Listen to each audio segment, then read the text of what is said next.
BooksTube, welcome back to my channel. Today I was looking through my shelves and I found a few books that I thought could use a little sprucing up. Not the books themselves, but the titles that they have. There are a lot of books that I have read that somehow I thought that the title didn't quite grip me the way the story did, or that the title didn't fully describe what the story was about. And so I thought, why don't I come up with some alternate names for these books? And so today I'm going to share 4 of those books with you. If you like this video, in the comments you'll tell me whether you want me to do another video like this where I share even more books that could use a different name. So stay tuned for the first 4 books in what might or might not be a series of alternate names.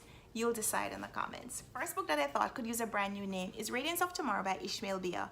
This novel follows the survivors of the civil war that ripped apart Sierra Leone, leaving in its wake people who barely managed to escape physical death and are now being forced to contemplate the reality of their new lives and what that new future looks like. For many of the characters, theirs is a life of moving from one moment to another without the promise that this title seems to suggest is going to be the radiance of tomorrow.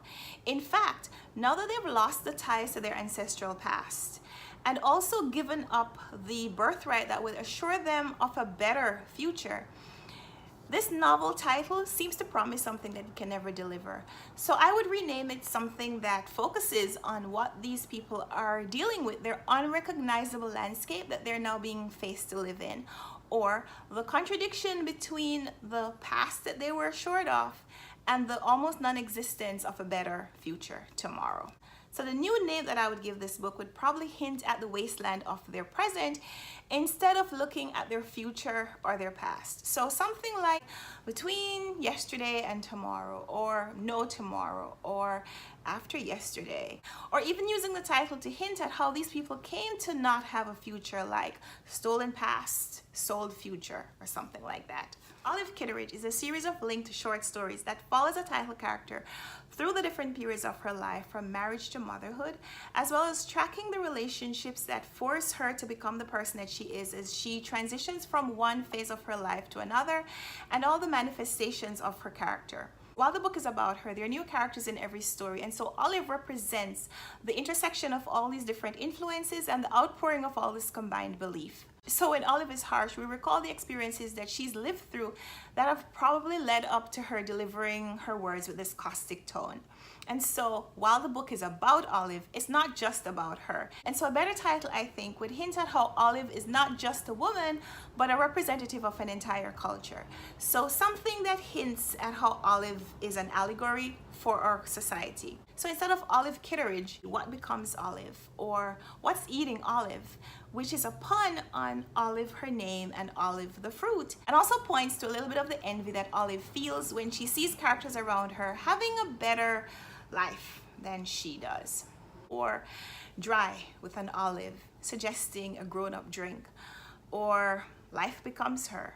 Shylock Is My Name is Howard Jacobson's adaptation of Shakespeare's Merchant of Venice. In this one, Jacobson keeps the original story of a man guaranteeing a debt for his friend, and when the vengeful Jewish merchant Shylock sees an opportunity to get recompense for some earlier misdeeds, he demands the pound of flesh that was promised as a guarantee for the loan. While the title here is a play on all the characters in this book that are requiring something from someone else, all the sacrifices that are demanded as people feel slighted by other people, I felt like the title could use a little jazzing up, so that instead of focusing on the motives, we focus on the demands that people are making instead. So as a new title, I suggest Pay Up, or Your Flesh Is Mine, or Promise Me, or something like that. How to Behave in a Crowd is about a dysfunctional, overly permissive family in France, and the younger sibling Isidore, who's supposed to be learning life skills from observing his parents and his older siblings. Instead, he sees his parents treat each other in a very formal way, and his older siblings, who should be teaching him how to mature, are all scholarly advanced. They're all gifted, pursuing advanced degrees at a very young age, but all caught up in this arrested development, which means that they don't really know how to interact with people outside of their immediate family.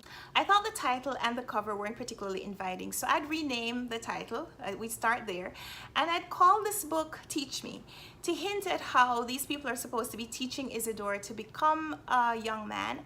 And while they're all working on scholarly pursuits, they're not able to teach just basic life skills to this young boy. An alternate title suggestion would be The Spot on the Couch, which would highlight the need that all these characters have for some serious therapy. But it also hints at a plot point in the book, which is a literal spot on the couch that they obsess over throughout the course of this book, and just goes to show their need for just a better life.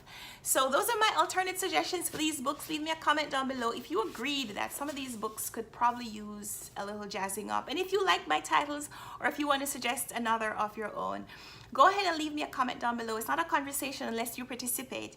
Let me know if you like this video, and if you want me to make more like it. I have a lot of books on my shelves, and a lot of them I think could use a different title. So go ahead, we'll talk in the comments. Thanks for watching this video. Subscribe if you haven't already. Share it with someone who doesn't know that I have a booktube channel, and we'll talk in the comments. So until next time, happy reading. Bye.